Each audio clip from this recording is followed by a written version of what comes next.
welcome to the My Whoosh Sunday Race Club. With 4 race starts, we're going to start with our Category 4 riders, then 3, 2 and 1.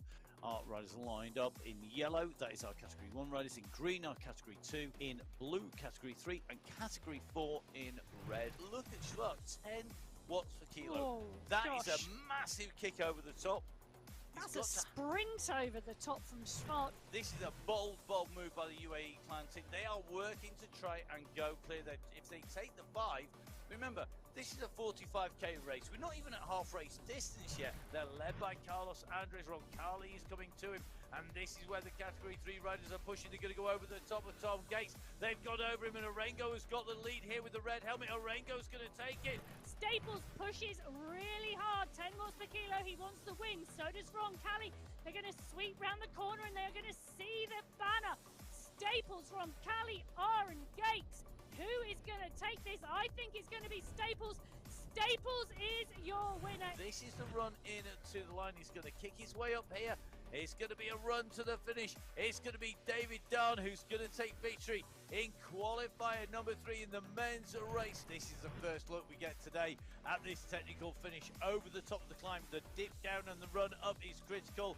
It's going to be a run for the line. It's going to be race victory. First over the line will be Daniel Martinez Geraldo. He's caught them napping here, and he's got off the front. He's able to hold it, and nobody's responding with enough watts to make this. Today's win is going to go to Carl Soraya.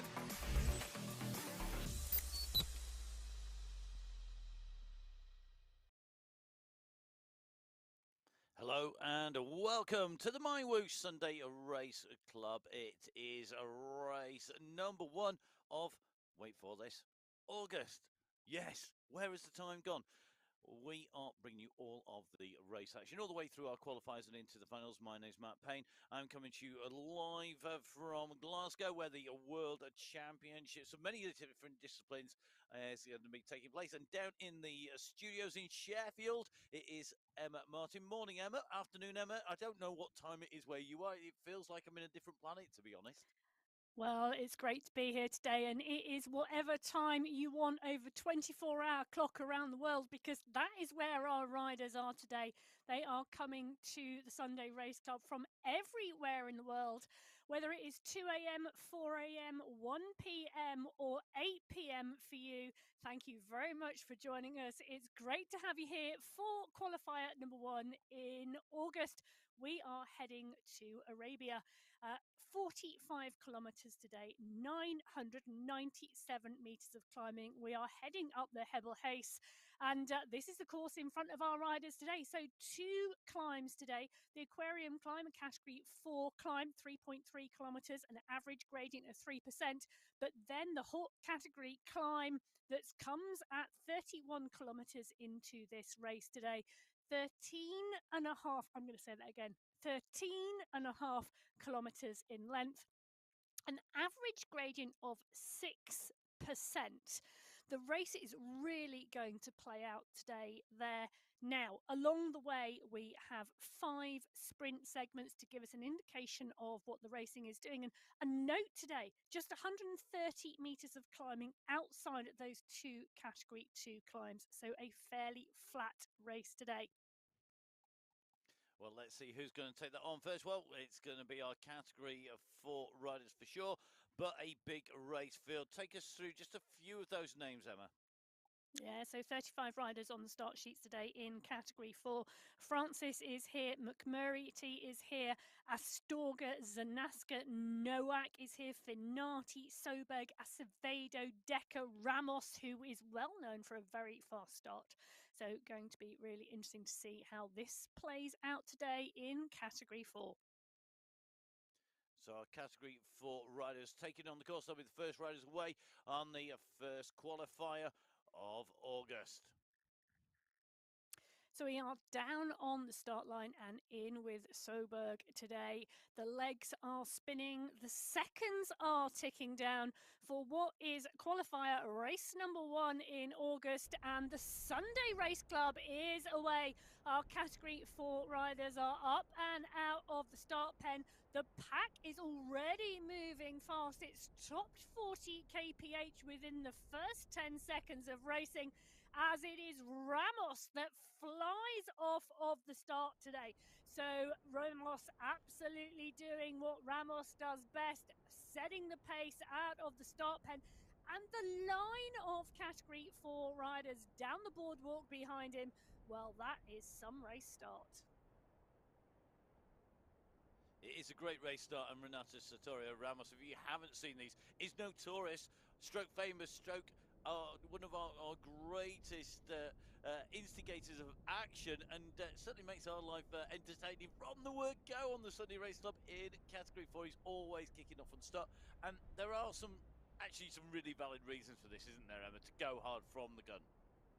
Yeah, absolutely. Get up and out. And the race field today in this men's race, Matt, is absolutely huge. 35 riders in Category 4, you know, and the way the categories work, you know, it's a like ability riders put together. So, and we know from watching the racing week in, week out, that sometimes it's seconds, less than seconds, and separate the field. I'm not going to give any spoilers as to who it was, but in the women's race we've just seen, with a long climb at the end of the race, a Category 2 climb, it came down to a sprint, and 1 second separated the top 5 riders. So take a look at the YouTube channel, the MyWhoosh YouTube channel, to see who those top 5 riders were and watch that women's race, because it was absolutely phenomenal, particularly in those latter stages. But the race field, 100 women on the start sheets today, 180 men on the start sheets today. You do not want to be taking people into a sprint finish if you can help it. Now, making your intention clear from the gun, or making your intention clear in the latter stages of the race, is absolutely part and parcel of being in the top 5. Because today in the qualifier race number 1 is the top 5 individuals in each category that are awarded prize money. The team competition comes into play in our monthly final, but that is a long way off now in August, because this is qualifier race number 1.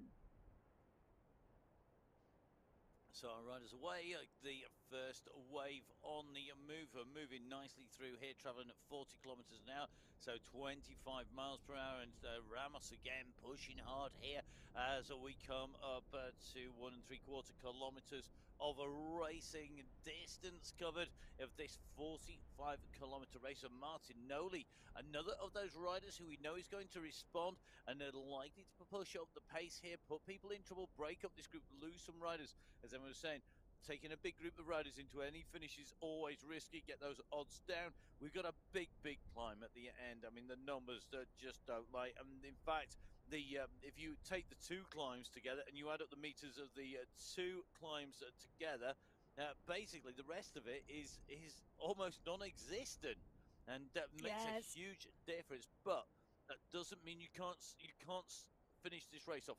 So here we go, the Category 4 riders away. They will hit the first of those sprint sections at about 3 kilometres. I think before we reach that stage, and we're going to need to jump across to our Category 3, because no matter how fast these riders go, Category 3 are not going to wait for them. They are down on the start line. They're lined up and ready to go. We have got some really strong riders in the race field as always, and great to see the Go Hard team represented by Pablo Junior de Manuan, and the Colombian Andrean team by Esteban Bulgarian and Carlos Alberto Oran Arayev. They are the riders in there, but we have a massive pack of individuals as well.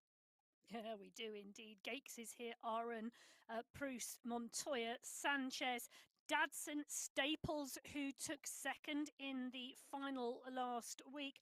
Pledger, Lloyd, Smithson is back, so is Eckersley. So it's going to be a really good race today, I think, in Category 3.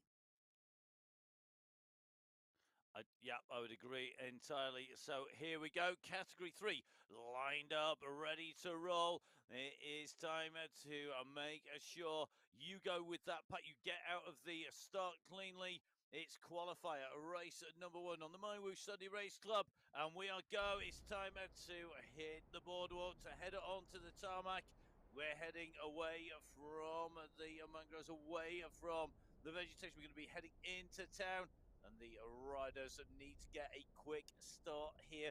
They know that with this big pack of riders, the amount of draft available at the speeds they're going to be riding is going to be an absolutely key tool for them to use as they head out and around the very first sections of course. In fact, all the way to nearly 24 kilometers, the draft will be the biggest benefit they can take from this race, I think, and use as little energy as possible whilst protecting their position. So here we go.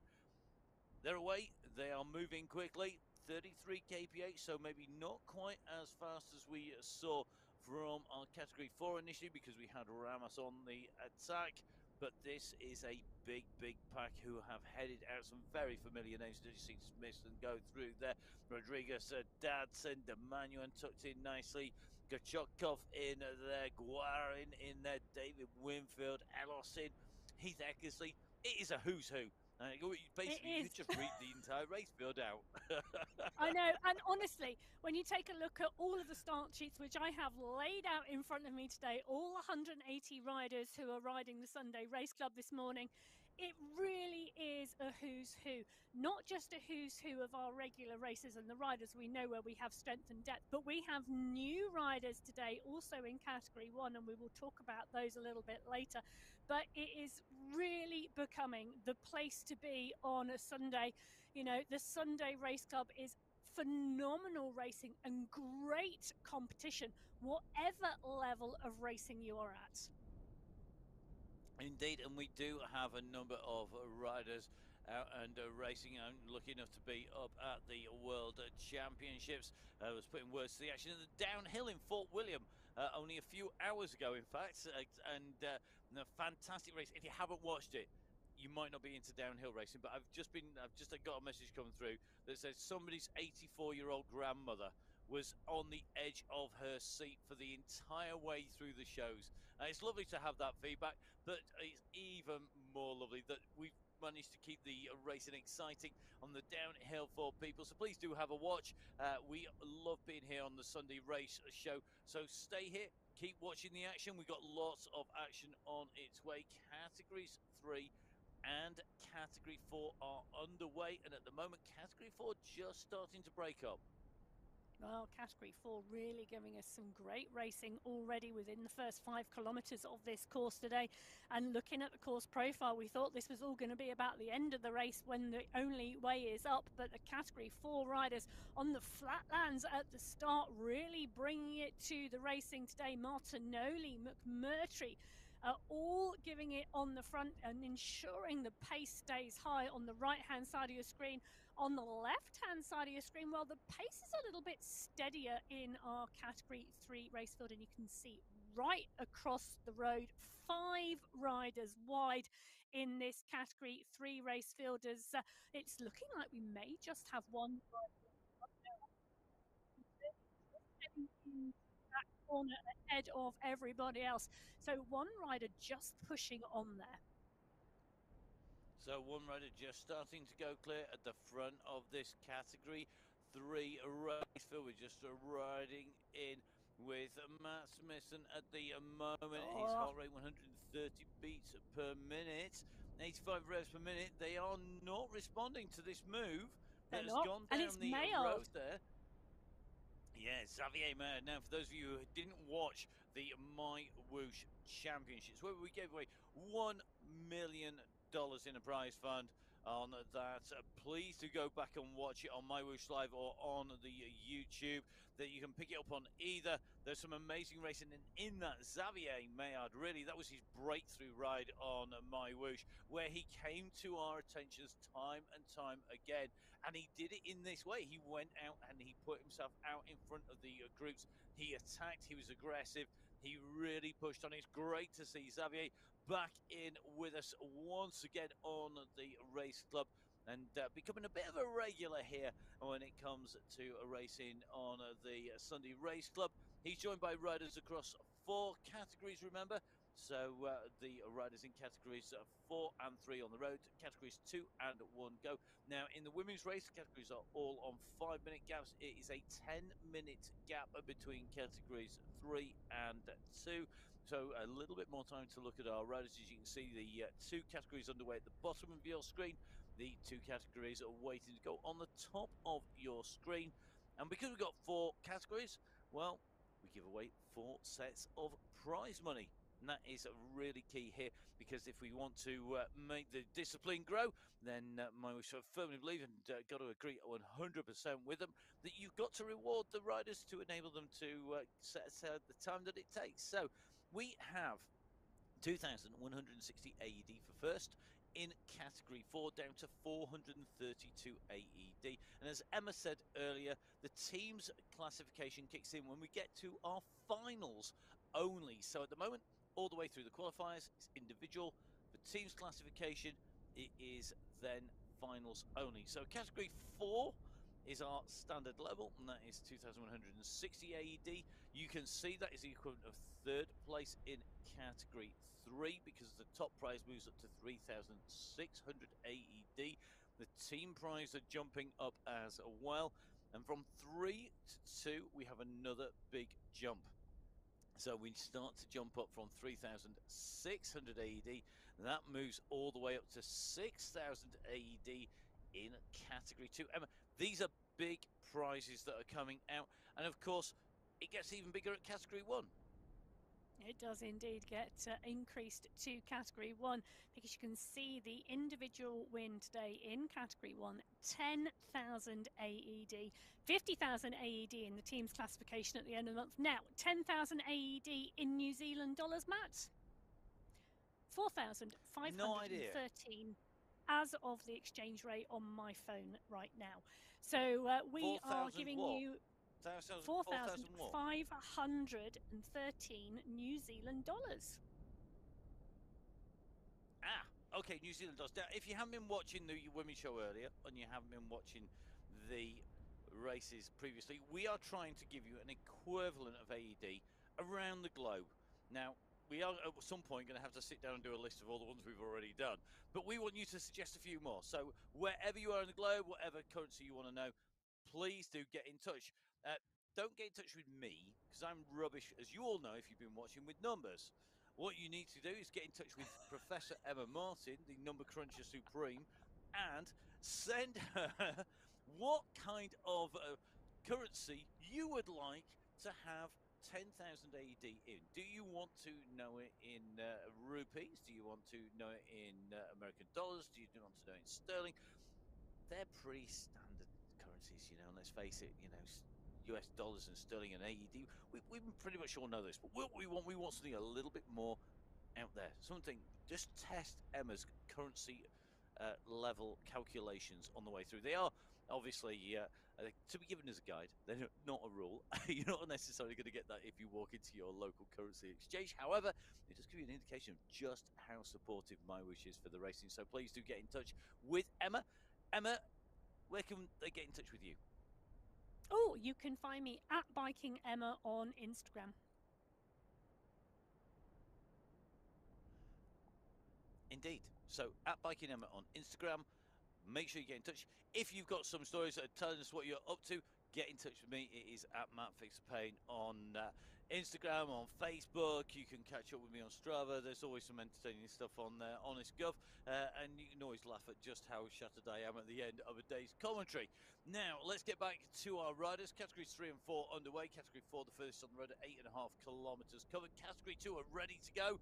This is big, our second biggest race field of the day. We have teams in here as well.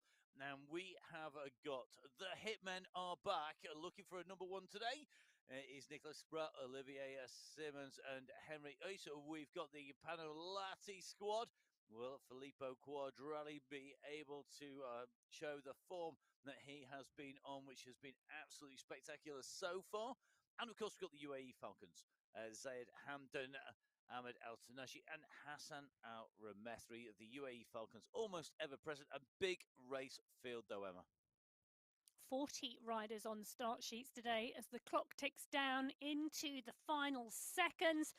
They are on the boardwalk and they are away on the MyWish Sunday Race Club Category 2. Our green jerseys are out of the start pen. The race is up to pace already, 35 kph and rolling as the group come out of the pen. We're in with Nicholas Spratt, one of our riders now. Spratt, Winfield, Smythe, Cadiz, Angarita, Parisi, Roncalli, Kayan, Biarhead, Betty, Ochoa are all in this race field. They are phenomenal riders who we have seen week in, week out, give us great entertainment. The Hitmen were #1 team last week. We know in the individual competition, Spratt, Simmons, and Ois give us great racing, and they are often up there in the top 5. Who is it going to be today? Well, we are going to see. We've got 45 kilometers of racing to find that top 5. So let's see who will be in the top 5. And those names, I mean, we're picking those out because they are proven riders, aren't they? I mean, we see this time and time again. They're riders who are up there. They've got that pace, they've got that power, they've got the strength, they've ridden the platform, they've got used to this, and that is really key. It is. It really is, because you have to understand the techniques and the tactics of riding on My Whoosh. It's not just a case of jump on your bike and it feels exactly like riding outdoors or wherever it is you ride. There is specific technique to understand and to learn on the My Whoosh platform. Now, part and parcel of that might be position in the draft and how to make the most of the draft.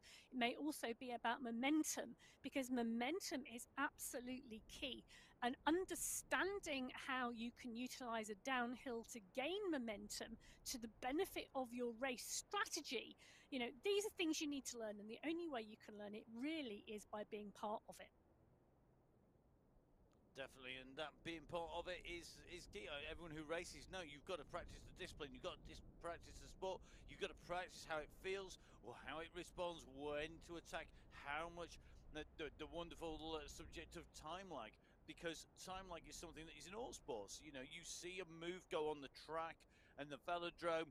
You've got to then respond to that. Now, that time lag, there might be the time it takes you to process hearing the noise of somebody's disc wheel being rocked side to side on the wooden boards, and the boards changing sound, the disc changing sound, maybe the sound of them coming past you. You feel that. You've got to then respond, kick down, get that drive through the chain.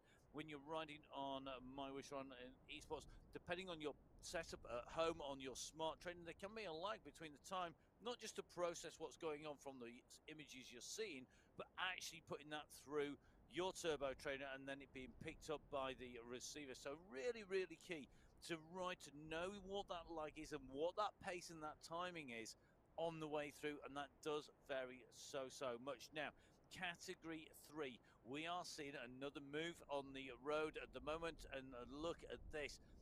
No surprises to see Pledger in here. So Alex and Rod off down the road. Rob Miller, Alex Pledger. The riders making the way ahead. They've got an 8-second gap at the moment at 8 kilometers. They are not wanting to leave this to the final climb. And we did say this is relatively flat. Relative is a word that is very applicable to flat sections, of course. And that is for sure. Some of us like hills more than the others, let's say. And I'd like a nice short hill every time. Remember, we'd like a nice long draggy climb like the one at the finish, I'm sure. Category 2 riders, well, they're using the bridges to attack over the top, but we are in with Category 1 because we are heading in to a race start time. For Category 1, it is our riders on that race start. Now, we've got some big teams in here. They don't come any bigger than the UAE clan team. Nuts and Vink, Popovic, SS and Mr. X100. They are the team to beat. They are the team who have set themselves up as the dominant team with the strongest riders. But can Zanaski and Mayor of Italian Gelato and can the riders Martins and Van den Eyck, the Belgian Waffle Squad, challenge them? They've got Stephen Yates of WMC jumping in, as well as lots more individual riders. And Emma, this race field is going to be stacked. It's going to be fast. It is going to be stacked. It is stacked. 70 riders on the start sheets today. Absolutely phenomenal. And we'll pull out some of those riders shortly. So here we go. It's time to go. Race attack time. If you're going to go from the gun, It is race number one, qualifier number one on the MyWoo Sunday Race Club, and category one, the final race category, where you can see the emotes going off as these riders kick off from the start. And this is a huge, huge race field. Everybody who joins from the word go jumps into one until they are allocated their category. So we've got a massive mix of ability levels, of rider levels, but they're all taking to the start, and already we've got a big push on the front with, I think, Jay Howeiler opening up the throttle early and pushing on at the front of this race. That's a big, quick, early kick, and that really is making these riders respond. We're already onto the tarmac. We've come off the boardwalk. This race is definitely one to remember, because we've gone from the word go, and this is going to surprise a few people. Well, the pace of this pack is really high, over 40 kph and moving, because we've got one rider off the front and the pack are motoring behind. The draft that this group of riders are going to get in the size of this pack and the pace that this pack is moving at is going to be phenomenal. You do not want to be at the front of that group. You want to be in the middle, or perhaps a third of the distance because of the size. You really want to be taking the draft. Now, it's not the rider with the highest watts overall that wins the race, but often it is Phil Graves, the rider off the front, and it is indeed today. Graves is setting his intention out. The pack is huge. Graves is doing his work. He's attacked early. He's gone off the front, and well, we've got SS now coming to the front chasing, because I was going to say there's no chase from behind, but you can trust the UAE clan team to sort things out, and indeed they are. SS coming to the front to bring the group back to Graves. It's a stretch on the group at the moment as they take that right-hand bend. Il Pino, Mayer, X100 all in there. Kaminsky coming up as well as Montoya. So the group now starting to stretch, starting to work, but they're making SS do all the work, you know, Matt.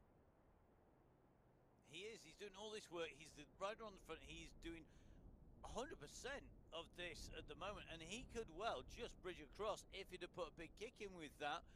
But I think you're 100% right. 100% of the work being done by SS, because it is about controlling the race. They know Phil Graves. Phil Graves has ridden on this platform pretty much since the very first dawn of time. I think pretty much beats the Alain Beehive huts on the base of the Jebel Hafit, and their agent. I mean, Phil Graves has been around riding on this forever, and he is a known danger to them. When Phil Graves is on form, he can go take that race when he could solo off the front. He's a full-time triathlete. He's a rider who has got that strength and power to solo away. He doesn't need other riders. And the riders recognise that in that UAE clan team, because riders like SS and Mr. X100 have been racing against him since the very get-go. So, let's see what they're going to do. SS is coming across. The rest of the riders have not been able to hold his wheel. I think that we're going to see two riders at the front. Will SS work then? Will the UAE clan team go, well, do you know what, everybody else? It's time for you to work to close them down, because we've got SS up the front and we've got Phil Graves up the front. That means we've got a 50-50 chance of taking the win if you guys don't work to bring this back. But I think we're going to see a response. Another rider now looking to bridge across. They're starting to come in ones and two. Carsten Mayer, the next rider on the move here. And Emma, this is what we're going to see. Riders coming forwards or across the gap until it becomes the lead group again. Well, exactly. They are starting to mark it, because you can start to see who is coming up to the front of that pack and no longer sitting in it. Sitting in it is no longer the safe place. So Carsten Mayer moving up, Stefan van Elst moving up, Michael Knudsen, Jakob Bjorklund, Lionel Vujassin, Johan Noren. These are the riders week in, week out who are at the fore of this race. It was indeed Vujassin who took third spot behind Popovic and Knudsen in the July final in Wollongong. So riders now coming up, marking one of our new riders in there as well, which is really good to see. So Said Keradine there now, rider from Morocco. first time on the Sunday Race Club. Really looking forward to seeing what he can do. You know, his stats are superb, so may well be in the mix later on today. Welcome to the Sunday Race Club. Really looking forward to watching what happens. So our riders on the way through, new riders joining us, and Emma in front of us, coming from Morocco, with the homework that we do is quite extensive. We don't just rock up. If only that was the case. Everybody thinks it's just talking on what you see. It certainly isn't. The volume of time spent in the offices, glued to screens, searching, stroke internet stalking everybody that we can find on the way through. Definitely a full-time job. And as you can see, as they came through the line that time, on the very first of our sprints, this snapshot shows just how aggressive the racing is. Sometimes we don't see Category 1 the fastest group. Today we do. Theme coming through 22.547 seconds. The time for him to cover that 300 meters from 3K to 3.3K covered. But look who is sitting in second place, Mr. X100, marking out very quickly up there. Michael Vink in there as well. We've got Hoyos in, a man definitely to watch on that big long climb. We know he is a great climber. We've got great to see. We've got Harrison Bailey in here. There's a real mix of riders from Group 1, but they are motoring and motoring fast. But the gap is out. Fabiano Arengo, the leading rider in the pack, is 9 seconds down on our two race leaders, Phil Graves and SS. Yeah, they are indeed. And I'm just having a little look back through those results. 41 riders in the leading group, well, other than these two who are off the front of the leading group in that Category 1 race. So these two riders now 12 seconds clear of what is 39 riders chasing hard. And I've just had a little scroll back through, because whilst they are on the start sheets, I was double checking as to whether they are in the race, because we've got a number of riders, Matt, from the Sunday Race Club joining you in Scotland for the Grand Fondo at the World Championships. So Ross Fawcett, Bart van den Eckhart, and Martin Martins, just some of the riders who we normally see week in, week out on the Sunday Race Club, qualifying for that Grand Fondo, which took place in Scotland in some rather wet conditions, I think. Yes, the weather for the World Championships is, let's say, variable. So the championships of the first time that we've had 13 different disciplines together at the World Championships. So the esports, the cyclocross, the mountain bike XCE, and a couple of us not part of that, but the big World Championships is a global World Championship. It's going to happen every 4 years. Now, that means that we're going to split apart next year, but the weather here for the Global World Championships, it's Scotland in the summer. Anyone who's been here will know that it's really variable. You can get 4 seasons quite literally in one day.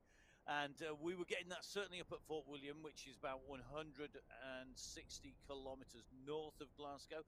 The Grand Fondo was just out across to the east. That was experiencing a very, very bad weather over the weekend. That actually was having, it was a northeasterly wind, it was blowing the rain into the east side of the country. They stitched for some very damp conditions. The men's road race is currently being run off in dry conditions, but the events run right the way through to the indoor cycling. Well, that's not going to be affected by it. Emma's going to get the nice dry indoor discipline to be talking about the weekend. But our riders on the My Whoosh Sunday Race Club racing that Grand Fondo long distance, and it's great to see. I mean, we know people like Tadej Pogacar. He uses the My Whoosh platform, and all the UAE teams do that. But great to see that the riders who are attacking, like we're seeing Luke Alport here in Category 4 on the attack, those riders that we see lighting up the action, they're out there and they're racing at the World Championships. I'm really looking forward to hopefully managing to catch up with one or two of them and what they've been up to. If we don't get them in real life, we'll get them on the internet. Now, the big pack in Category 1 continue to motor the way through, just going through the start of the Silent Dunes sprint and making the way through.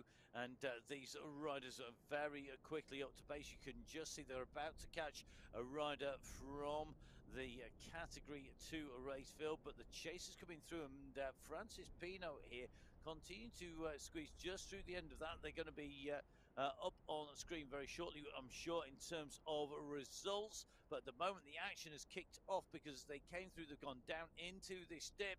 It's going to level off, and that sprint, whilst it wasn't the sprint itself that triggered it, it was in just the right place to catch the action.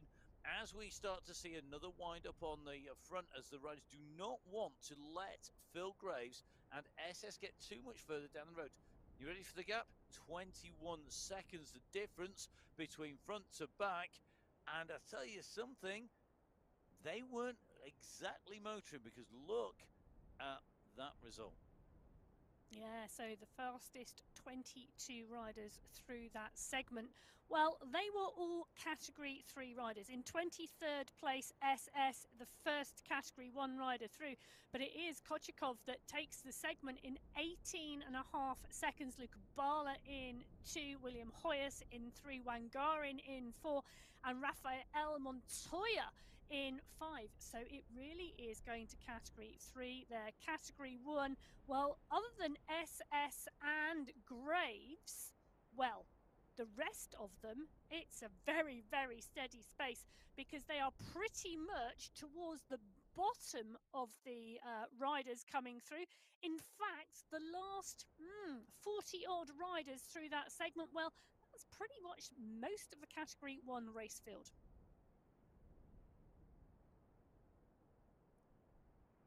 So we're back in with Van Elst. You see Stefan Van Elst at the moment, the rider on.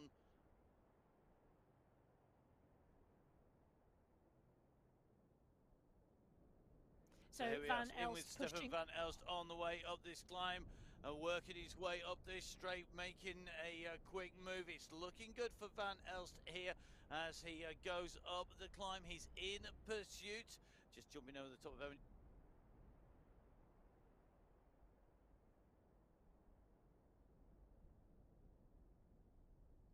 So Van Elst pushes on Graves and SS. Well, they are 20 seconds up the road.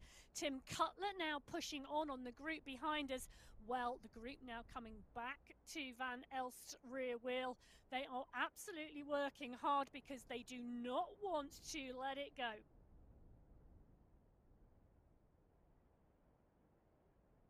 So as we continue with this Category 1 race field, they are absolutely making sure that nobody else goes clear from this race field, continuing to push on, continuing to work hard.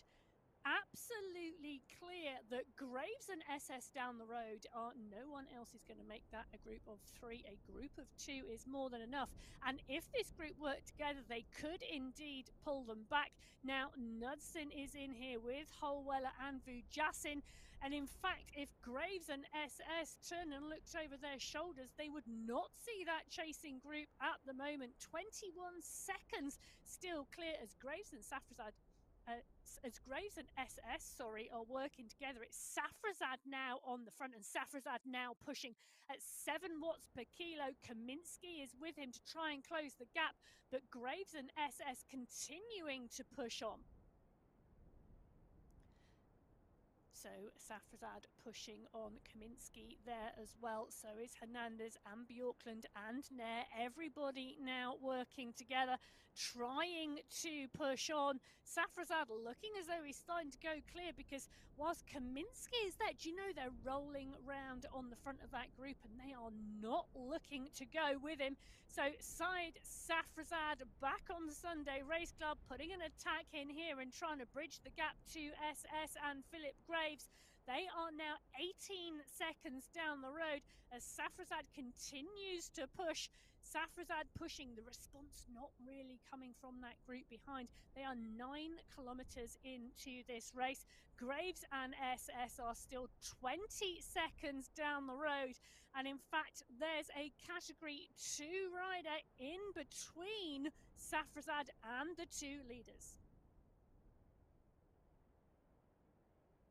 So apologies, just dropping out there here live at the, I'm coming to you live from the Glasgow World Championships. Actually out in the outside broadcast truck out here, so apologies for that slight break in proceedings. Emma has kept you up to date with the action. World Championships. Actually, we got bombed out. The volume of people up here is absolutely crazy, and great to see so many people who watch the My Woo Sunday Race Club coming in and chatting to us. So fantastic, guys! Great to see you, and great to have you with us. Emma is going to take you through the action whilst we just do more checks to make sure we're 100% good. So we are just in with side Safrazad at the moment. Safrazad continuing to push on, but the group now coming back to him. So One Hoyas is the rider with Carsten Mayer coming back to the rear wheel of Safrazad. Safrazad was the rider who put the push on to try and catch the two riders who have gone off the front of this Category 1 race field. Those two riders being SS and Phil Graves. They've gone down the road, but Safrazad now being brought back into the pack. Harrison Bailey is there. Lionel Vujassin, Michael Vink coming to the fore. Continuing to work Simon Walter, Martin Harburg in here too. So this pack stacked with phenomenal riders as we see a push again.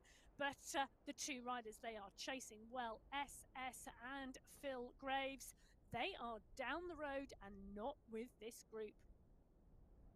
So the gap to SS and Phil Graves now gone out to 25 seconds because this group, well, they're playing around a little bit, playing around and not having a concerted effort and a concerted chase.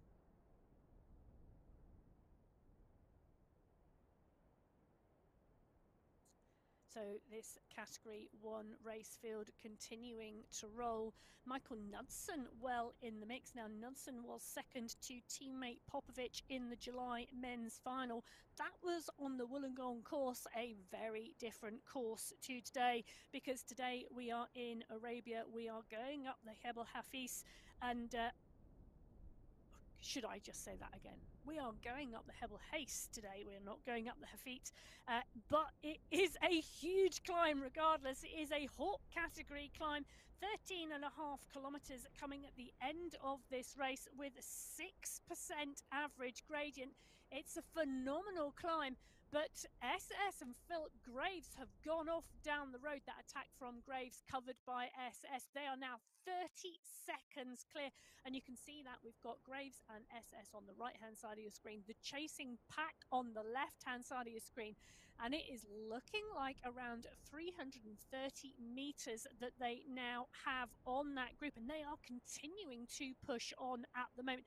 So SS doing the work. He is in that blue cap and blue shoes.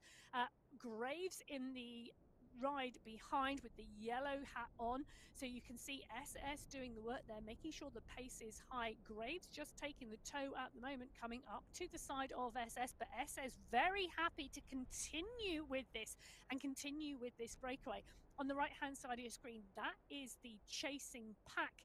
They are very, very steady. Take a look. Michael Knudsen's heart rate 146 at the moment. Very, very steady. We've seen his heart rate head up towards 201 in the latter stages of the race.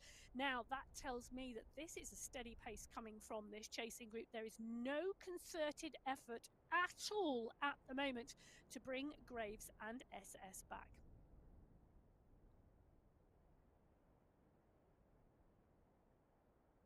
So Graves and SS continuing to work, taking in turns on the front of the two. So a 2-up time trial at the moment from Graves and SS, working well for them.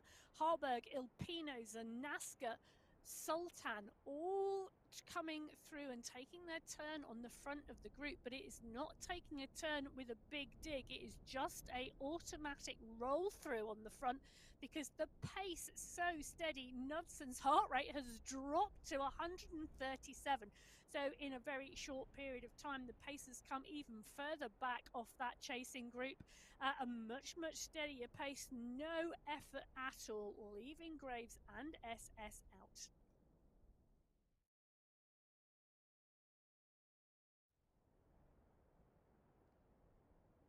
So the group of Category 1 riders continuing to roll.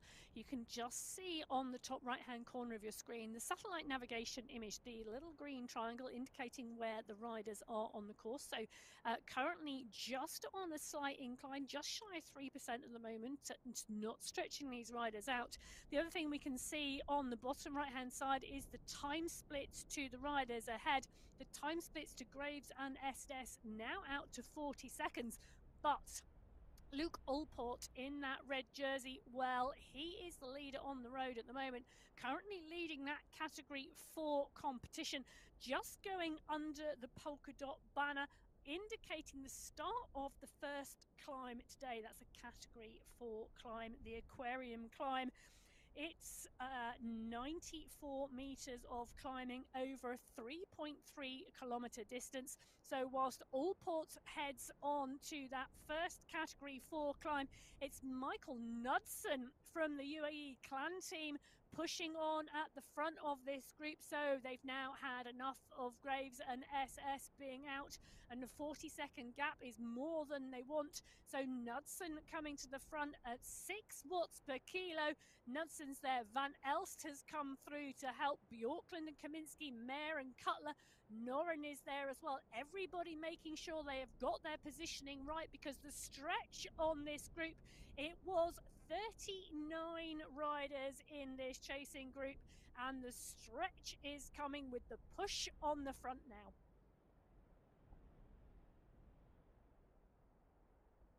So Kaminsky, Van Elst, Knudsen are all in here. Matt, are you back with us? I am indeed. Apologies to everybody. We are right in the middle of the World Championships, and as you would expect, there are a lot of people around us. It is incredibly busy, and it does mean that every now and then the connections do get jumped about. That on the TV broadcaster, which is a massive setup here, but I have been able to watch the action right the way through, which has been great. It's I get to do what you guys are doing and watch the racing, which is great fun, and great to see the riders going through, and interesting to see now that the race is hotting up, the pace is going up. We're seeing Category 1 up on the front of the race and leading through on the sprint, the Heritage Village sprint. Very quick and very fast time, 22.131 the time through there. You can see all of the watts per kilo right up, those numbers coming up. We're seeing sixes pretty much across the board, one or two fives, but there are high fives in there as well. And just a clear indication that although it might not be sprint speed, it's definitely race speed. So these riders riding strongly. So Pino Arrego, Popovic, Hoyos, Quintero, Harberger, Mendekowitz, Spina, Nair, Marino, Volta, and Volk, the top 12. But very close together. And this leading group really are pushing here. This is a big, big pack, and it's got some serious draft. It is a big, big pack, Matt. Currently 34 riders in this chasing group, 2 riders down the road. So 36 riders in total in contention at the moment in this Category 1 race. But it's Graves and SS down the road. And just taking a look at the numbers here, I'm thinking, well, yes, the pace has backed off again from this chase group. So Knudsen had come through to do a concerted effort, but the pace now backing off again. So SS and Graves taking turns on the front. I'm looking at this thinking that's still around 30 seconds at the moment, and looking like around 320 meters. So still pretty much the same distance. You know, again, still about 30 seconds, but it's Cutler coming to the front of that chasing group now with Hoyos and Mayer. The pace gone well off. They are just rotating through as a pack. But SS and Graves continuing to time trial away. So a 2-up time trial from Graves and SS. One person coming to the fore and taking their turn. The next rider coming through, taking their turn. The two of them working together and continuing to ride away from the pack. And I'm wondering now how long SS will continue to stay in here with Phil Graves, because he knows that the group behind has it under control. They're doing that work anyway. If he drops back to the group, will it change the dynamics? Because when he's on the wheels of Phil Graves at the moment, it's not as easy as riding in with that main big pack. two riders just doesn't generate the draft of a big group. And would you, Emma, in this situation, decide to come back? I think I would want to stay out there, but that's just me. That's just because, I love an aggressive race, even though it very rarely pays off. But what would you be doing in this situation? Well, I'm going to answer a different type of question. If I was in this pack, what I would be doing is staying in this pack. Answer the question. I don't answer think the question. I don't think SS and Graves are going to stay out there. I think they are going to push on. They are out there. They are trying to split the dynamic of this race. But we know Graves doesn't normally climb as well as the rest of some of the other riders in this bunch at the moment. SS, I think, will have gone out to mark Graves with the view that other riders coming across, all trying to keep a rider up the road to keep a watch on him. What would I do?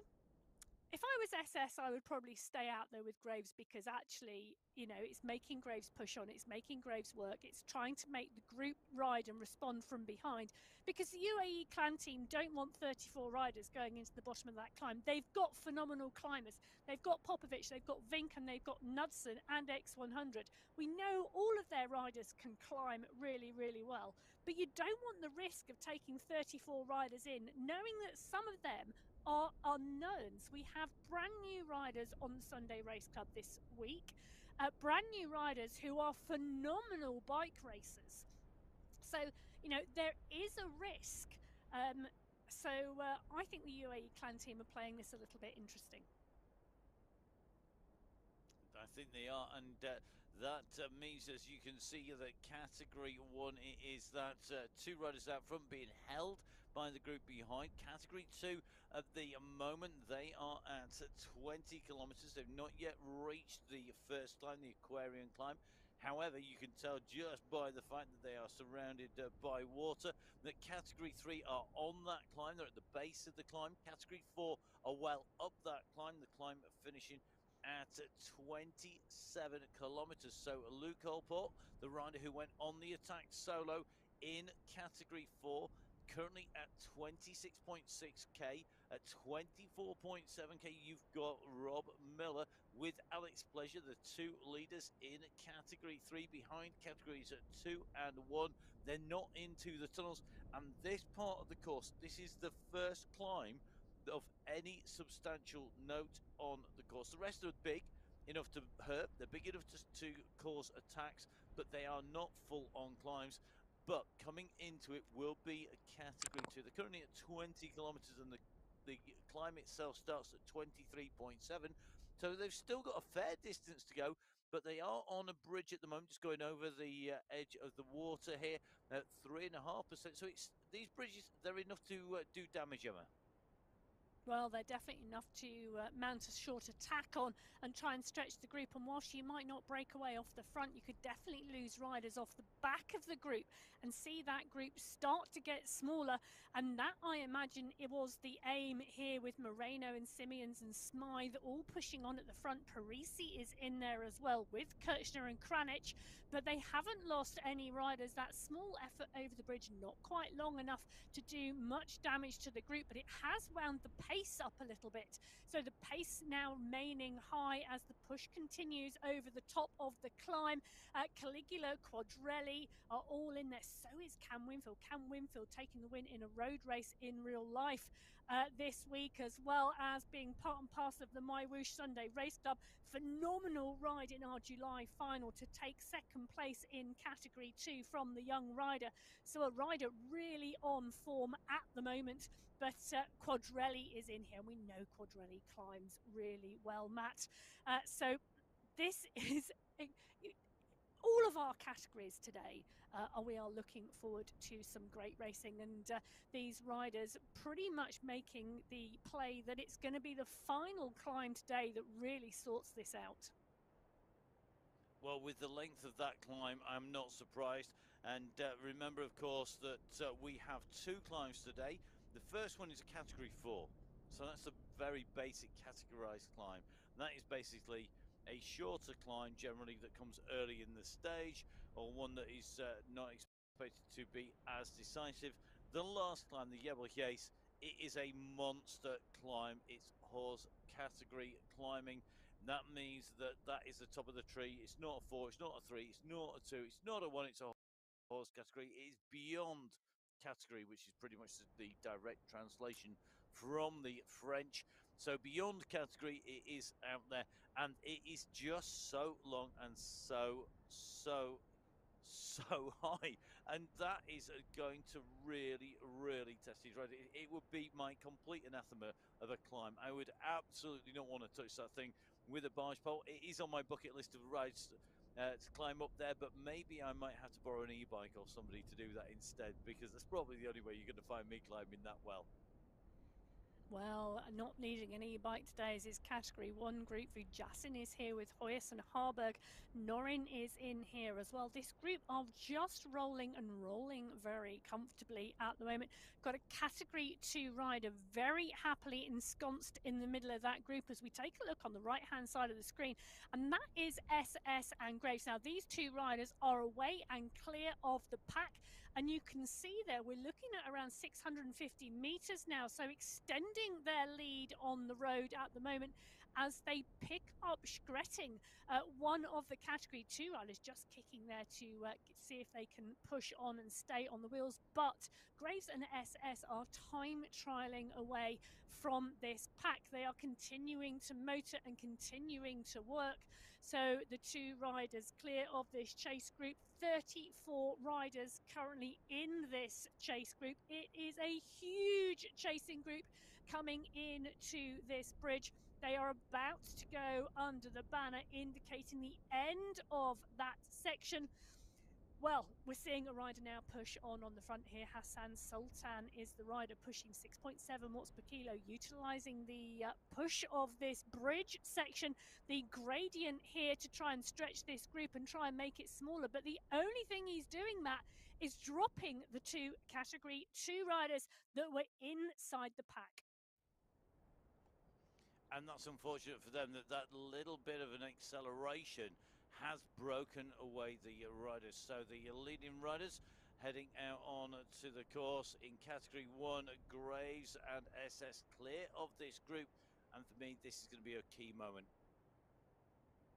Yeah, and here we are indeed. This is the final sprint section. This is the final 300-meter section in our segments today. Just the two climbs left to go. And take a look at that. That is Hassan Sultan setting the fastest time of 27 seconds through there, the Category 1 rider. But it is a real mix and match of Category 1 and Category 2 riders, pretty much around that 27, 28, 29 second mark, right the way through the top 50 riders through that section.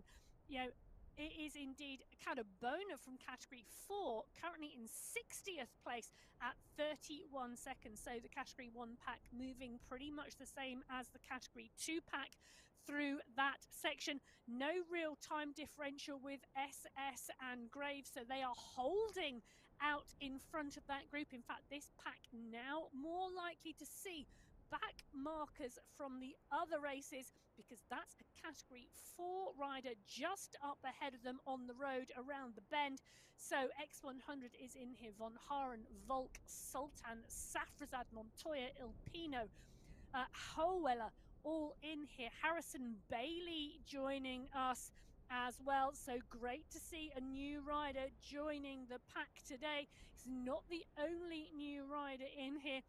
Raw Solly as well from Norway is in the pack, another new rider with us today. So great to see riders joining the Sunday Race Club, fitting into this leading pack and giving us some what could be really great racing today.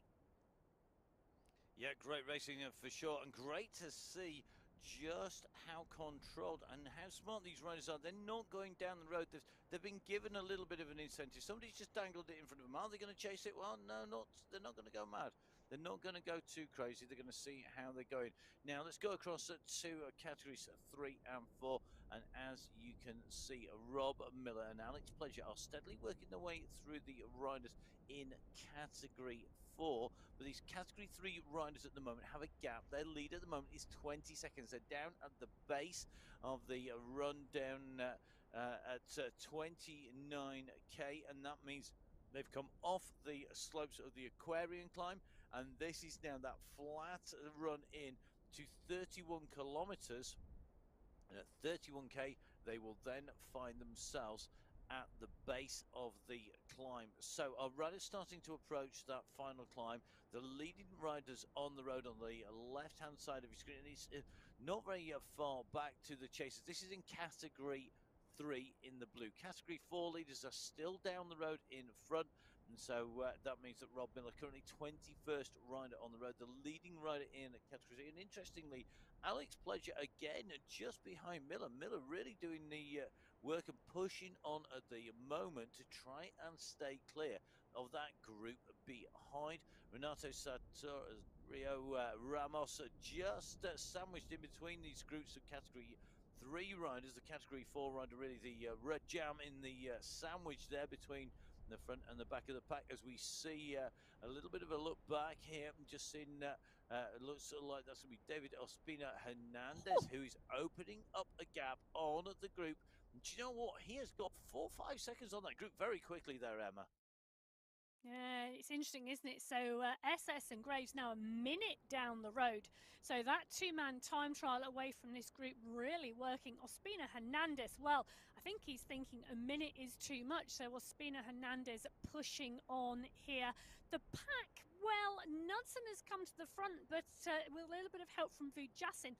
But they are not pushing that hard. They're not pushing at a pace that's going to be bringing Ospina Hernandez back. X100 also coming through to mark out now. 6 seconds back to the pack. You can just see them having come round that right-hand bend. They've gone around that right-hand bend, and we are at the start of the climb for Category 1. So Category 1 on to the climb.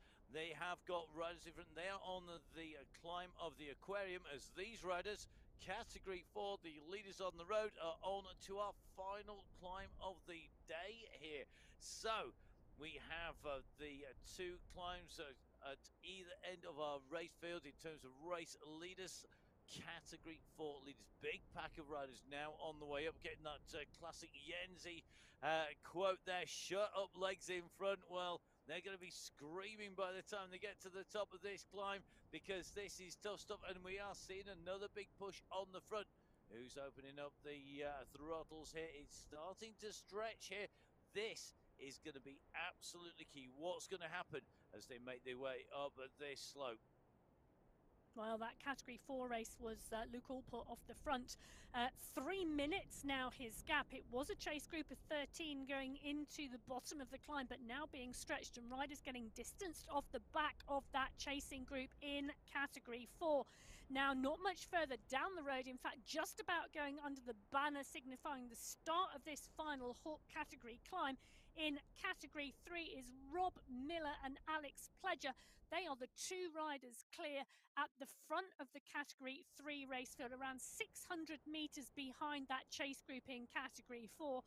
Much further down the road, they are in the underwater tunnels, is the Category 2 race field.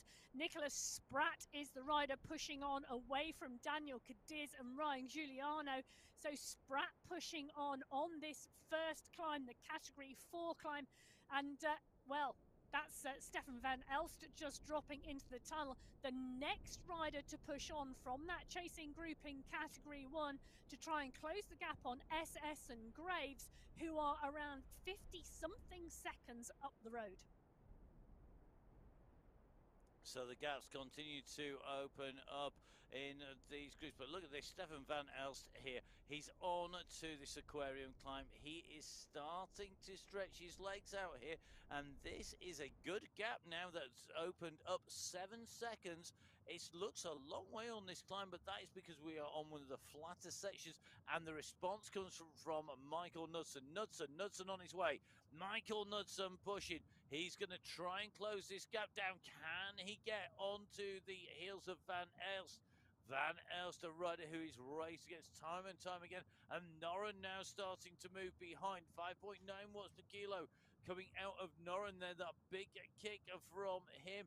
And you're seeing the big names in front. Zach Nair, Michael Kaminsky, they're all looking at the front of this race now thinking we need to move. We need to be up with them. So we have got two riders at the road, two chasing riders. We've got the big pack of riders behind. This is the aquarium climb. This is the penultimate climb before our main climb of the day. This may only be a category 4, but boy, is it setting this race alight. Well, else second in the qualifier race number 1 last month. Michael Knudsen second in the final last week. These two riders pushing on and working out together. Tim Cutler is the rider with Michael Kaminsky, who wants to go as well. And now this is the danger of trying to break away from this group, because there is stacked with phenomenal riders and no one's going to want to let this go. Look at the stretch on the right-hand corner of your screen. You can see the stretch this climb and this pace from Knudsen is having. Kaminsky's going at 9 watts per kilo. Safrazad's just shy of 10.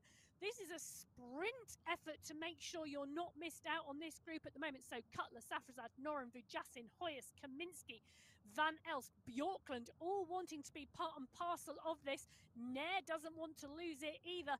So these riders pushing, they are going in 2s and 1s, and this is a huge stretch across this climb. So the group stretching out that pull, as Emma indicated, really is doing damage at the back. It's also, of course, pulling away at the front. The middle group really now have to make some decisions. Do they go? Do they allow this group to go? Can you imagine what would happen if we saw people like Cutler, Kaminsky, Knudsen, Van Elst joining up with the riders at the front there? This would make a really strong group. If they could get clear, they could well push into that climb and put people like Hoyos in trouble. Hoyos at the moment is at the front of that leading group behind. He's trying to come across the gap, and I think he's got his work cut out. Lionel Vujasin here is in no man's land between another braking group and that big chasing pack behind. He's got Safrazad and Noren trying to go with him, and the damage is being done now. What's going to happen? Rider's gone up to the front. They're bringing more across. It's that little magnet. It might be bigger at the back, but there's more force. There's more attraction to be at the front. You want to be in that front group. So it's sucking riders from the group at the back up to the group at the front. That means that suddenly there will be a point where we reach a tipping point. That tipping point will be when that front group is stronger than the back group. And that's not to do with numbers. That is to do with the quality, the speed, the pace of the riders and how well they work together. This is a critical moment in the race here on the My Whoosh Sunday Race Club qualifier number 1, because this is where the decision may be made. Well, that's it. I think that is the decision made. That is the split, because, you know, from the top of this climb, Matt, there's only 4 kilometers to the base of that final climb. This group are not going to want to let the rest of that category 1 pack come back together, because this is a select group. Popovic, Bjorkland, Zanaska, Quintero, Montoya, Von Haren. Those are the riders there. They are working hard. And take a look at that climb. That push by Knudsen giving him the fastest time on that aquarium climb. 5 minutes, 44 seconds. Vujasin, Kaminsky, Hoyas, Noren, Cutler, Van Elst, Safrazad, Popovic, Walter, Bjorkland, and Holweller. Now, they are the chasing riders. They are not the riders out front. I am just taking a little bit of a scroll down, trying to find the gap to SS and Graves. Well, it's 41 seconds. 41 seconds. Knudsen went up that climb quicker than SS and Graves. So it's interesting now to take a look at the gap. The gap now down to 39 seconds. It was out over a minute, but the effort from Knudsen et al. On that climb, well, the gap is coming down, Matt.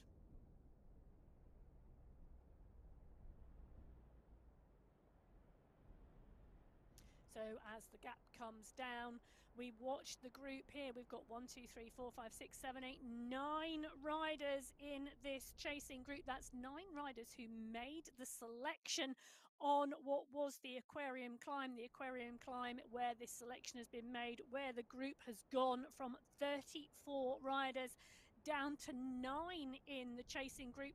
They are chasing SS and Philip Graves. They are 37 seconds down the road. And this group, a bit of a gap back now to another couple of chase riders, and then the rest, the remnants of the group further behind. So Van Elst, Cutler, Vujasin, Kaminsky, Knudsen, Safrazad in here as well. It is a select group, and on the right-hand side of your screen, you can see around 400 meters down the road.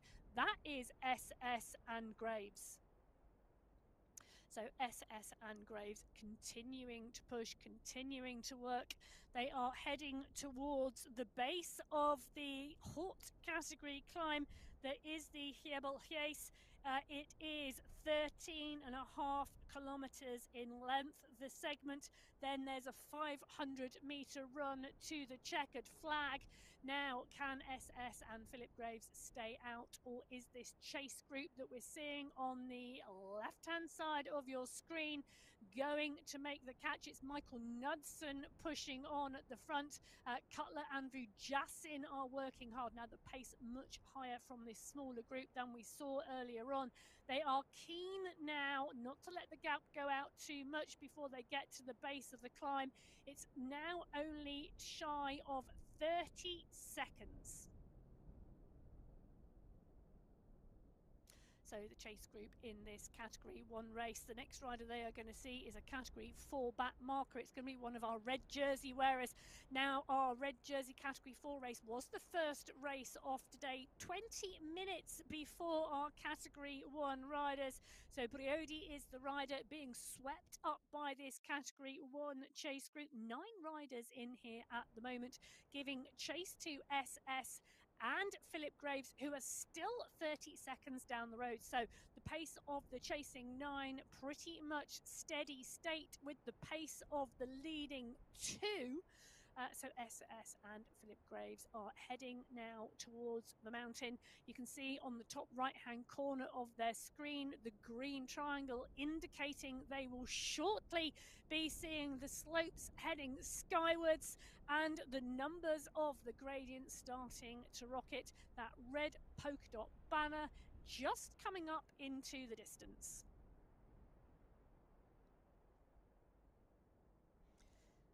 So we are still in with this exciting category 1 race. These 2 leading riders have 30 seconds difference to the chasing 9. They are going into this climb with a 30-second gap. Is it going to be enough? I am not sure about that. Normally this is the point where we see Graves back off. But with 30 seconds going into the climb, are we going to see a different tactic from him today? I think this is a fantastic tactic by Phil Graves. Maybe he's caught napping here, Emma. Maybe this Phil Graves been out and done some secret training. That means that instead of going to the base of the climb, he's sat and he's been going, and now he's going to be able to go and climb with SS. But look at SS go here. He really is starting to pile the pressure on Phil Graves. He is out of the saddle here, and now comes that big pack. This is all about getting back in a super fast, super. Can he do that? Can he push hard enough? Let's see how he's going. Well, let's see how he's going, because he is pushing on. But this pack are coming. So Kaminsky, Cutler, Safrazad, Hoyas, Knudsen, Bjorklund, Zanaska, Popovic. These are phenomenal climbers.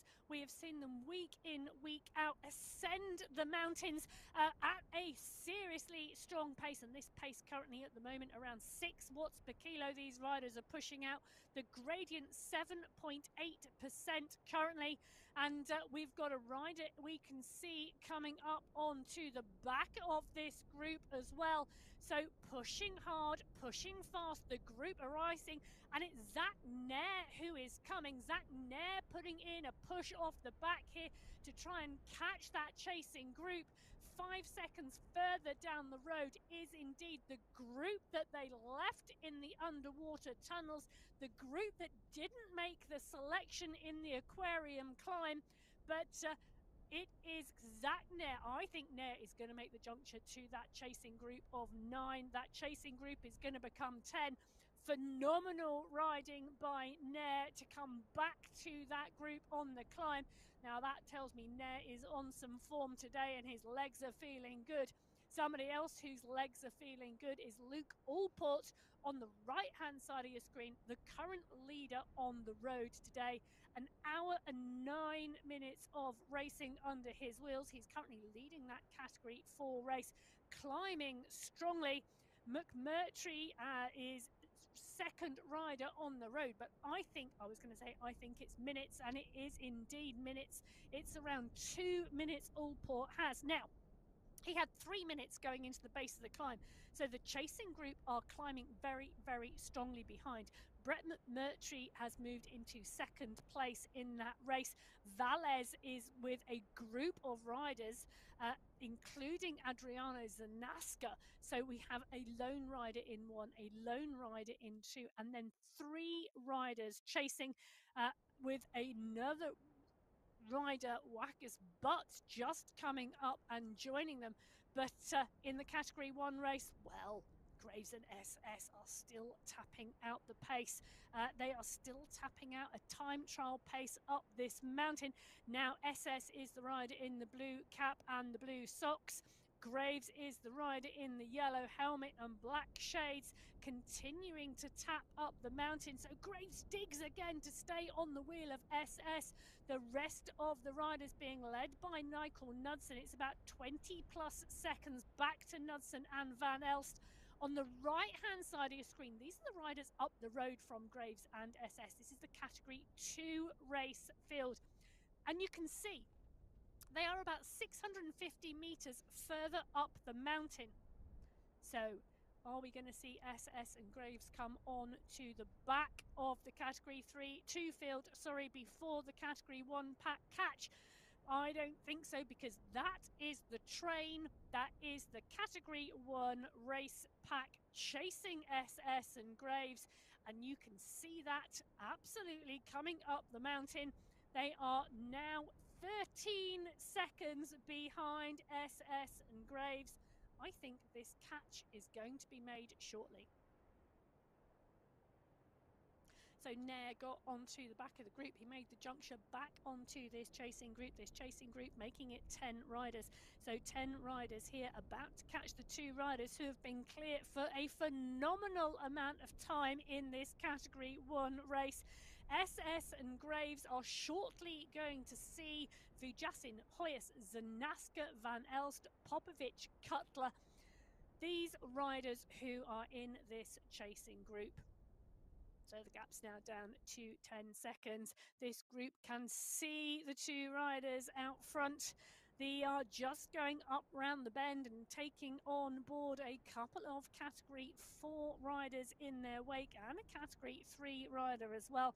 So Vujasin continuing to push, making sure the pace remains high in this chasing group with Van Elst and Bjorklund, Cutler and Knudsen. Nair is in here too. These riders continuing to work hard because they've got Graves and SS now in their sights. Looking really good here, Emma. I'm really impressed by this attack and the moves, the counter-attack, a really absorbing contest in here. And who is going to take this out? This is surely going to be about who paces this right, not about who puts in the right attack, because you go too hard too soon, you're going to be in trouble later on this climb. It is just so much longer than many of the climbs that we have here, super steep as well. I think this is going to be about making sure pacing is spot on. What do you think? Well, I think I agree with you, Matt, because let's be realistic. We are still only 33.6 kilometres into a 45-kilometre race. So there is still a long way to go up this mountainside. You know, whilst the action has taken place on these lower slopes in terms of trying to bring back SS and Graves, there is still a long way to go, and someone we know who is great at pacing a long climb is X100, who's on the right-hand side of your screen now. Not part and parcel of the 10-man group chasing Graves and SS, slightly further back. In fact, it's looking like it's 15 seconds off the back of that chase group. You can just see further up the road. It has Simon Walter for company. but we know this is a rider who can pace a long climb well. Do not discount X100 at all from this group, because I think it won't be long till we see him start to pick off riders who are currently further up the road. And that's his style, isn't it? He's always the man who's going to be able to sit there, pace and pick and catch. And he's got riders in other groups as well, which is always that extra incentive, isn't it? If you've got riders that you can chase, you can close down, getting the riders in front as a target to see to go. And he doesn't change his pace, but it's still motivation, isn't it? Absolutely. You know, some riders like the motivation of being out front and wanting to maintain the gap to the chasers. Other riders like the motivation of seeing another rider down the road and picking them off one by one by one. Two very different motivational strategies that would give you a very different racecraft. X100, definitely one of those riders who likes to ride his own pace and continuing to pick riders off. Now, SS and Graves being brought back into the fold, and one of the riders we've not seen very much of today so far, that is Michael Vink. I have had to just double check he is actually in the race and not just on the start sheets. He is indeed, keeping his powder very, very dry today. The rest of the teammates are the ones that are making all of the action, as we see Popovic and Knudsen pushing on the power here. SS brought back into the group now. Hoyas and Kaminsky, Cutler and Van Elst are all in here. Now, I don't think Vink is in this group, to be honest.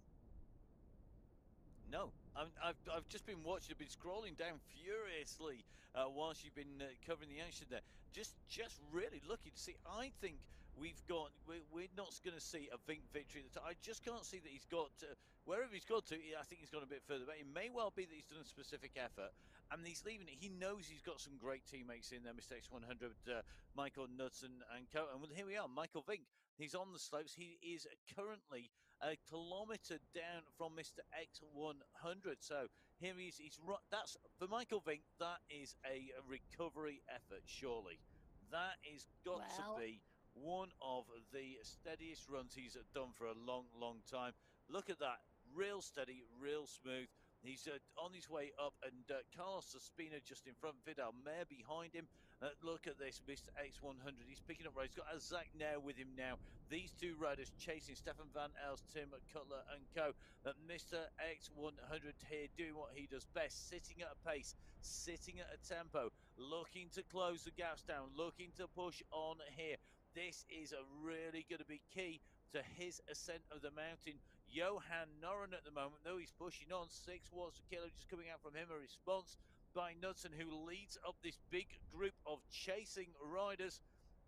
So as they come up here, you can see the Noren, Vujasin, Popovic, Knudsen, Safrazad in here. This is such a strong group, and this group surely cannot come together and stay together all the way to the summit. We're at 35.6k. So that means just under 10k to go, or 6 miles in Imperial money. Meanwhile, Tom Gates leading category 3 here. But boy, has he got his work out. He has got some big names. Diduch is in there. Esteban is in there. Nogueira in there as well. You can see Rodriguez is not far behind him as well as that. He's a huge group. And look at that. They are chasing Brett McMurtry and Luke Allport. Surely at the top of this climb, though, Allport should stay clear. He's got a 2-minute gap, 30 seconds to McMurtry. That is definitely doable, but anything can happen. We still have 7 kilometres for these riders to get to the summit. And remember, of course, they're not at the very front of the road. They're not the leading riders on the road. No, they're not indeed, but this is a big group. You know, there's 10 riders from category 3 in that group. They have joined the chasing group of category 4 riders. 2 riders down the road in front of them. Luke Allport is the rider leading at the moment the race. He's 800 meters further up the climb from this chasing group. Brett McMurtry is the rider in the middle. It might be 2 minutes, but it's only 800 meters. But 800 meters of climbing at 6%, well, that's still a long way to go. Now, a little bit further back down the mountain, we are in with the leading group in the Category 1 race. They are about to catch the leading group in the Category 2 race, and these are two big groups coming together. So we are looking at seeing around 12 Category 1 riders come up onto this leading group of Category 2 riders. That's an even bigger group on the road. There's one Category 2 rider further down the road. I can see on the top right-hand corner of my screen a push coming off the front of that, and we've got a lone rider just going round the bend now ahead of this group that is being caught. So a good time to put a push on here as we see a frantic scrabble from these Category 2 riders to pick up their pace and try and hang on for as long as possible to these Category 1 riders. But it's Noren and Vujassin who are leading the charge with Knudsen from this Category 1 race field. It is Betty who was the rider out front, but Betty has now been caught and passed. So Vujassin, Knudsen, Noren, the three riders past this pack already. Safrazad is coming through as well. So these riders now pushing on. Noren really trying to continue that push to stretch past these Category 2 racers, and well, they don't want to take anybody with them. They certainly don't. You don't want to bring anybody with them because it's just going to confuse matters. It's not going to keep that racing clean, but they have got one or two Category 2 riders in and around the mix. And because this is a slightly lessening of the gradient, when you see on the top right-hand side of the screen that hairpin turn, the long run in, the hairpin and the turn back round, on the Headwind here, it isn't too steep. It doesn't kick up. It's not like an alpine pass. So in an alpine pass, what you'll see is the gradients go to 14, 15, 16%. Here on the Headwind, when you're going to do the turn, you get a leveling off that. Makes it a little bit better to get around that corner, but it's a change in gradient, and we're kicking back up again. We're turning into the mountain, into the slope, 5, 6, 7% kicking in. Now back down to 3.8. This is about making sure you're with this lead group, that you are not distanced. The selection is steadily being made. One by one, we are losing riders off the back. One by one, we are picking up riders who set off in front of our Category 1 leaders. Remember, there was 5 minutes to the Category 2. There was a further 10 minutes to the Category 3 and another 5 minutes to Category 4. So 20 minutes from the first to the last rider setting off onto the course. This is your Category 1 leaders on the slope. And at the moment, they have got their work cut out. They are trying to close riders down in front, but they know they are fighting for the top 5 positions in their category. And interesting to see that we've got Stefan van Elst at the moment. He is in no man's land. He's between our lead group and the chasing group led by Mr. X100 with Michael Kaminski there and Bjorklund behind. Van Elst out of the saddle here. He's working hard. He's continuing to push. He hasn't got too far to go if he could accelerate up to get to the group in front, but I think that's a big, big ask. If you've been dropped on this climb, you've been dropped for a reason. Well, I think X100 is about to come up onto his wheel. The question is, can he stay with the faster rider coming from behind, and can they work together to get back up the mountain? Kaminski and Nair Bjorklund have all been passed by X100 because X100 was with Simon Walter at one point. So X100 doing what he does on these types of climbs, ignoring what is going on in front, setting his own pace and riding up the mountain and picking up riders on the way. He's just picked up Stefan van Elst. Van Elst drops onto his wheel. How long can Van Elst stay with him as X100 continues to push on those pedals? Van Elst responding. This could be an awesome duo working the way up this mountain if they can work together, if Van Elst can stay there, because the group further up the road, at my last count, there were 8 Category 1 riders in this pack and 6 Category 2 riders. It's going to be a really interesting race to see how long those Category 2 riders can hang into this leading group of Category 1 riders. But I'm sure as soon as they light the fire beneath their wheels, those Category 2 riders, well, they will go out the back. And when they do go out the back, they're going to be in the sights of Mr. X100, who is chasing hard behind. He's going to try and use them if there's distance from the lead pack. He's going to try and pick them up. Category 1 leaders, left-hand side of your screen. Right-hand side of your screen, though, 39.7k covered. This is the big pack of riders up at the front of the race, but they are not the race leaders. Remember, we've got Allport and McMurtry leading the race out. They are up the road. However, this is a really interesting fight here in that Category 3 race. We've just seen a little bit of a push on up at the front. I don't think this group want to go too early. I think they're looking to maybe put a little dig in. We've just seen Didich just squeezing on here at 6 watts per kilo, but he's not going to be able to hold that to the top of the climb with 5 kilometers to go in a 45-kilometer race. At the moment, Andrei Didich leading. He's put in an attack. He's pushed at 6 watts per kilo. Staples responding. Ishmael Nogueira behind him also responding. They're in one long line. This is tough stuff, and it's Didich who is making it tough on the front. They want to get back in together. This is an attack and a close. This is not one effort to the top because there's no way they can sustain this for a further 5 kilometers. But boy, it's already starting to do damage. They are not far away from closing in on the wheel of the leader on the road. That is Luke Allport. Allport, the rider at 40.69, so 40.7k now. Behind, it's at 40.2, so they are separated at the moment by about 500 meters on this climb of the Jabel.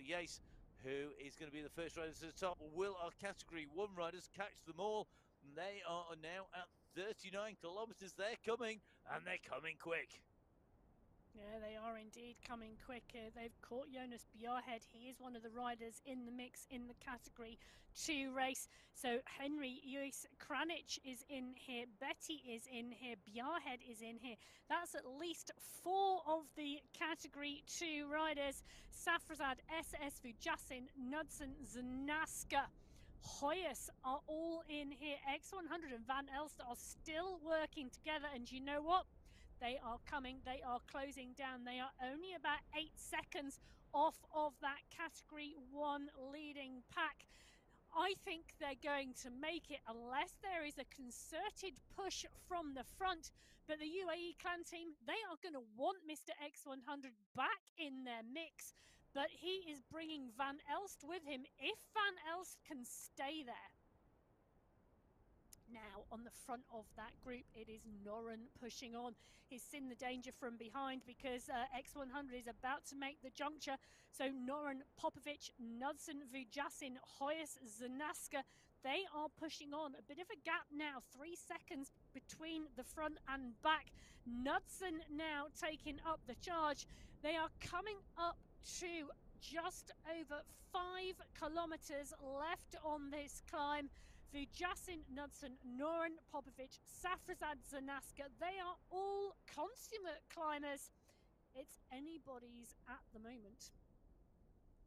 It is anybody's at the moment. That attack by Knudsen, I mean, he went at about 9.7, nearly 10 watts per kilo. That's a monumentally big dig to put in. And again, we're seeing another push. Johan Noren up there. Response coming from Knudsen, who we're in with. This is a brutal on the climb.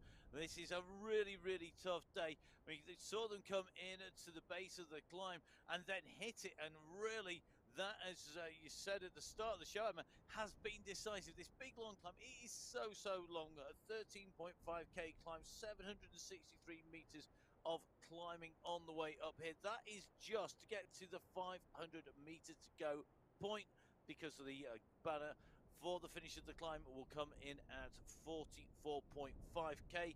The finish itself comes in at 45, so 500 meters separating the climb banner from the finish banner. And Knudsen with this leading group here. Hoyos climbing well yet again.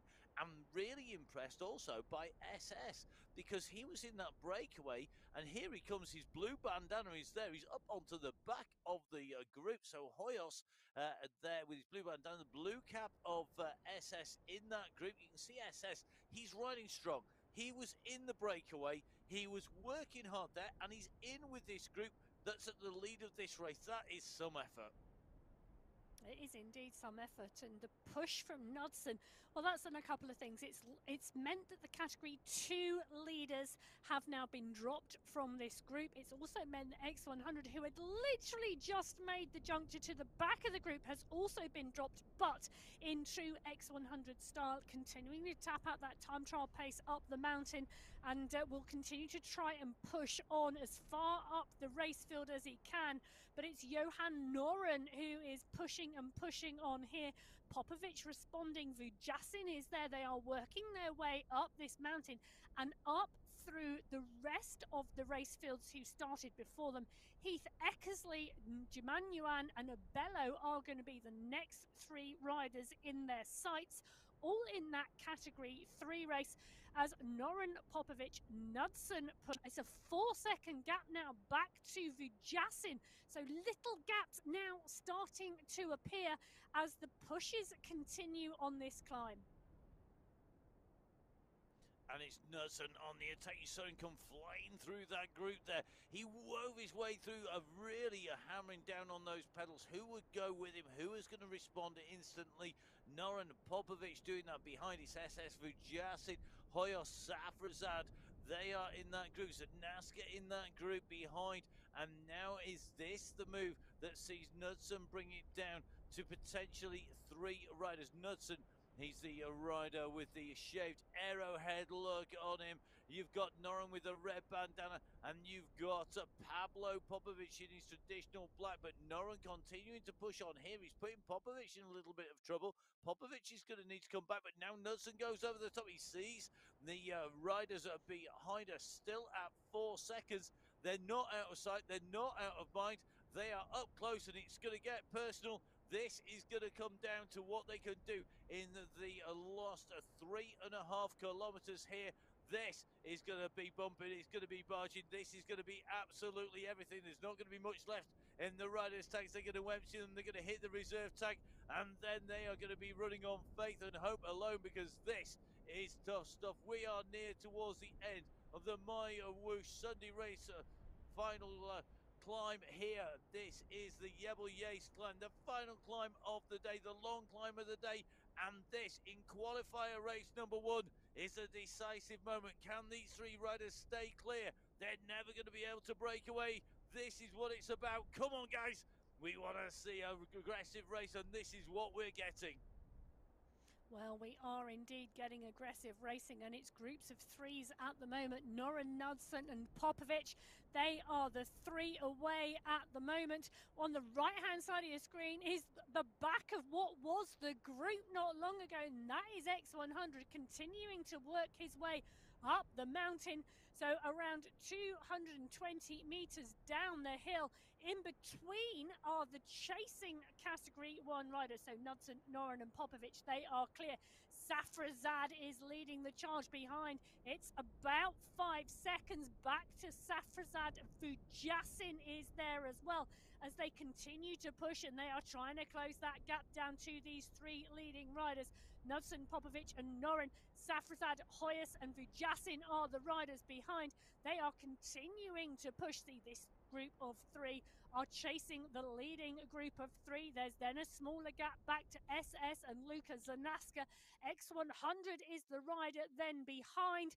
It is absolutely eyeballs out here in this category 1 race. They are racing for the top 5 individual podium positions today in this qualifier race number 1 on the Sunday Race Club.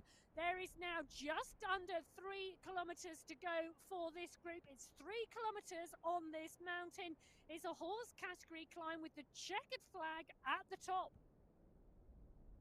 And this is what they're all aiming for. They want that win. They want to be there first. They want to be that rider who gets the confetti cannons going, that fires off the explosives as they cross the line, that gets to put their name on the leaderboard as the winner of qualifier race number 1. This is absolutely key.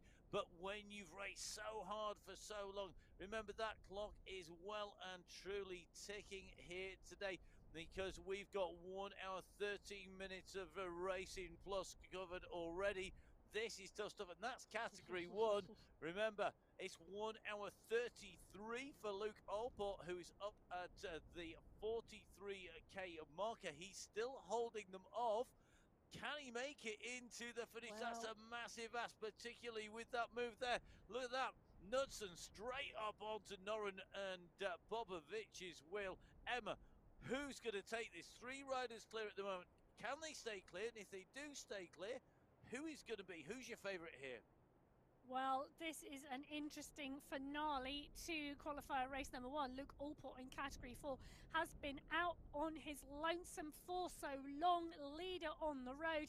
And, you know, he's lost 500 metres on this climb in the last kilometre. Now, with 2k still to go, that puts my money on him not being the first rider over the line today, which will be such a shame. A reward for that effort absolutely deserved for Allport. But Noren, Knudsen and Popovic, well, this category 1 race is motoring up this climb. All 3 of these riders absolutely capable of taking the win. 3 riders behind, chasing now 16 seconds further back down the mountain. So I think our winner today is going to come from Popovic, Noren or Knudsen. Which one it is anybody's guess. If you want me to put money on it, well, I think it depends on whether Popovic has got his kick or whether Knudsen is going to ride away. But it's likely it could be a UAE clan rider because Noren is up against 2 of them. Yeah, and strength in depth for the UAE clan team too, out of the 3. And here they come, the yellow dots weaving their way through. Look at the pace. This is why they are the best of the best. But look behind them. We are seeing riders coming as well. This is really brutal stuff today.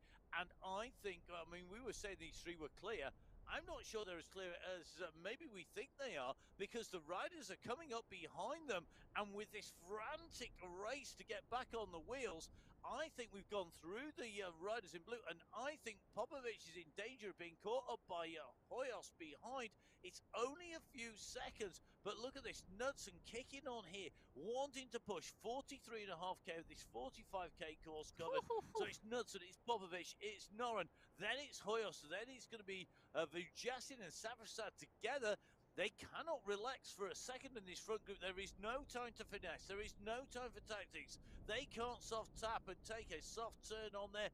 They are going to have to push all the way. And I'll tell you something, Tom Gates here and Jack Staples are responding to the riders coming through, because the category 3 riders are holding on to the wheels here, and it shows you just how tight and how much effort these category 1 riders have expended, because we are seeing riders in category 3 holding on to the wheels, as behind on the right hand side of your screen, Juan Hoyos is trying to claw them back. Those are the riders just in front of him. You can see that same arch going over the top of the road. That shows you the distance between these riders. It is not over yet by any stretch of the imagination as we head into 1 kilometre to go. Not long until we get there. This is tough stuff. 1k to go though for Didush, for Nogueira and for Allport. Allport has been caught. It's by Nogueira and Didush first, and through goes the rocket that is Michael Knudsen. Knudsen rockets past them and uses them to get a lead here. He's got the gap. The response is coming behind, but it's 3 seconds. Emma, can he make it? Well, you know, he's coming up for 800 metres to go before he passes through that finish banner. Knudsen kicking, Popovic now responding at 8 watts per kilo. Johan Noren is trying to hang on by the skin of his teeth, but he's 3 seconds further back down the road. So Knudsen in 1, Popovic in 2, Noren in 3. They continue to work their way up this mountain. Knudsen is kicking and kicking really hard now away from his teammate Popovic. Popovic is hanging on and matching Knudsen power for power, as Noren is the rider now getting dropped off the back. That is the polka dot archway signifying the end of the climb. It's 500 metres to the finish line. 500 metres, 3 seconds separating. Now 4, now 3, now 4, now 3. Yo-yoing up and down between the race leader Michael Knudsen, the second place Pablo Popovic. Behind it's a further 10 seconds or so to Johan Noren. Popovic has his teammate in his sight, but team rivalry is almost as great as overall race rivalry here at the Wahoo Sunday Racer Club qualifier number one finale here on the slopes of the Jabel. They have climbed their way to the top of the mountain. They've gone through the polka dot banner, but the one they want is that yellow banner. And I think Pablo Popovic has snapped, or has he? He's closing it back down again. But look at the gap. Knudsen is going to see the gantry. He's going to see the finish. Is he going to make it? Well, Popovic is kicking, but Knudsen is there. Knudsen can see it. Popovic is coming. Popovic is kicking nearly 9 watts per kilo now. But Michael Knudsen is going to take the win today. So Knudsen from the UAE clan team takes the win on the MyWoosh Sunday Race Club. Pablo Popovic, his teammate, comes through for 2. And Johan Noren, who made all the work with Knudsen and Popovic back down the mountain, is going to come through in 3rd place today. What a ride by Johan Noren coming through to take 3rd place. This is the run. It's going to be Tom Gates versus Andre Diduch. Diduch goes over the top.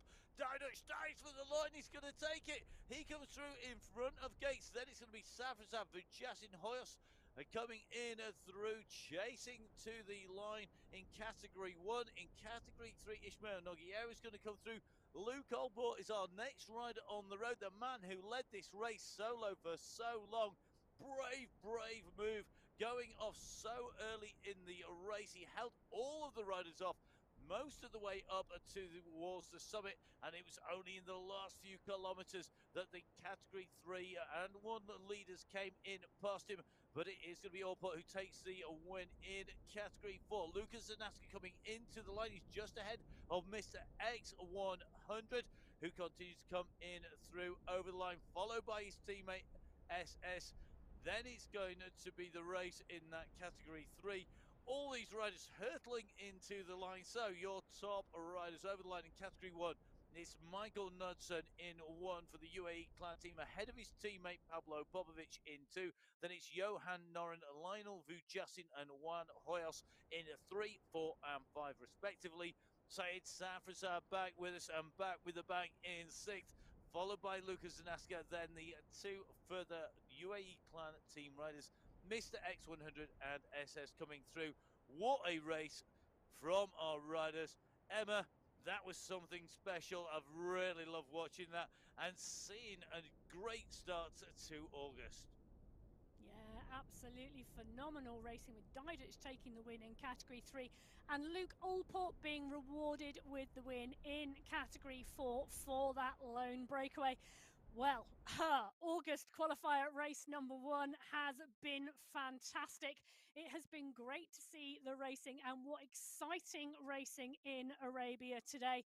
Matt has joined us from the World Championships in Glasgow. He is up there for the rest of the week covering the mountain bike cross country.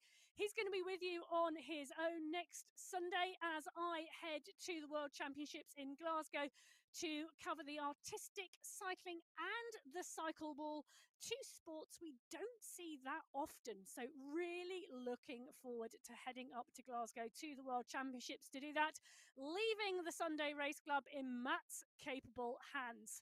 In the meantime, if you want to get hold of us, Matt, where can we find you?